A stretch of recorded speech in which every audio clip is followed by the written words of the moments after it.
El narcotráfico. Contexto de seguridad, control territorial de partes del país por el narcotráfico. Una guerra entre carteles de droga causante de altos niveles de violencia, conflictos con renuencias del gobierno de Fox para usar la fuerza pública, un flujo estable de drogas hacia Estados Unidos. 2006. Violencia en Acapulco, Monterrey y Michoacán. La violencia ligada al narcotráfico aumentó el país y causó la muerte de unas 2.300 personas, algunas de ellas torturadas y decapitadas. 2007. Calderón envía miles de militares y policías a Tijuana, a otras regiones.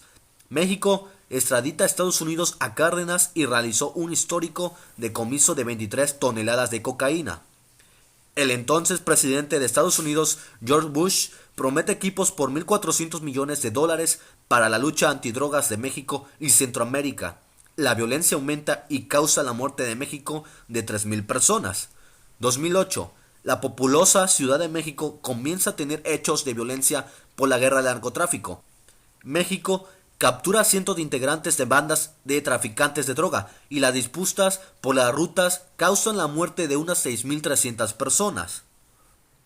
2009. Los asesinatos siguen. Calderón envía 10.000 militares y policías más a Ciudad Juárez, pero la violencia continúa y el año cierra con más de 7.000 asesinatos según conteos de medios de prensa.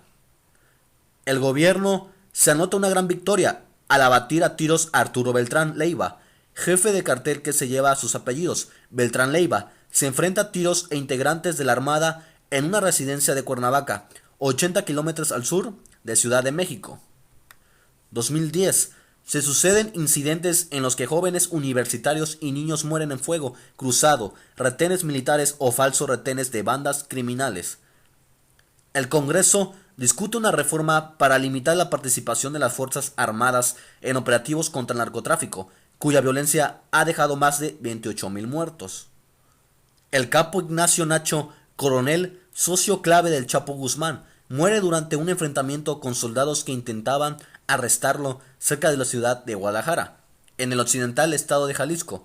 Marinos hallan los cuerpos de 72 personas en un rancho de Tamaulipas.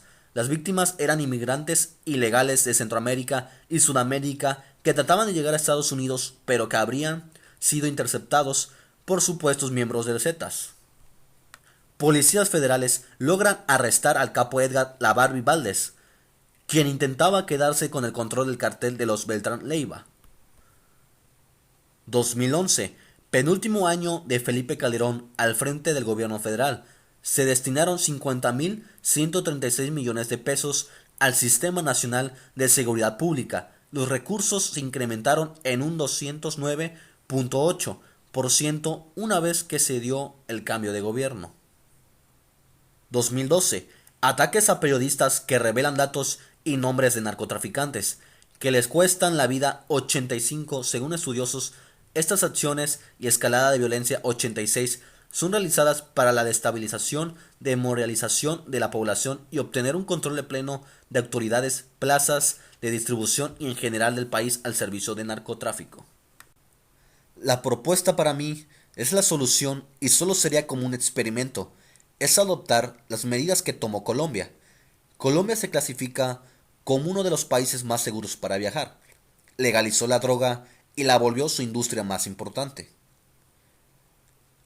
Legalizó su distribución y su consumo dentro del país bajó notablemente. Puede que no exista paz completa, pero hay equilibrio, la violencia disminuyó. Eso podríamos hacer, ante lo cual el tema del narcotráfico se vuelve un tema nacional, con lo cual, aunado a las reformas neoliberales, llevan a México a la crisis. La solución nos traería problemas internacionales con el vecino del norte, pero traería paz y posiblemente la influencia suficiente de dinero. Para realizar una inversión económica, incluso con posibilidades de ser bien manejada, soportar un bloqueo como el que sufrió Cuba, la legalización y la legislación focalizaría el tema nacional a la producción e industrialización de estupefacientes, teniendo la posibilidad de alta que baje el consumo en el país de los mismos.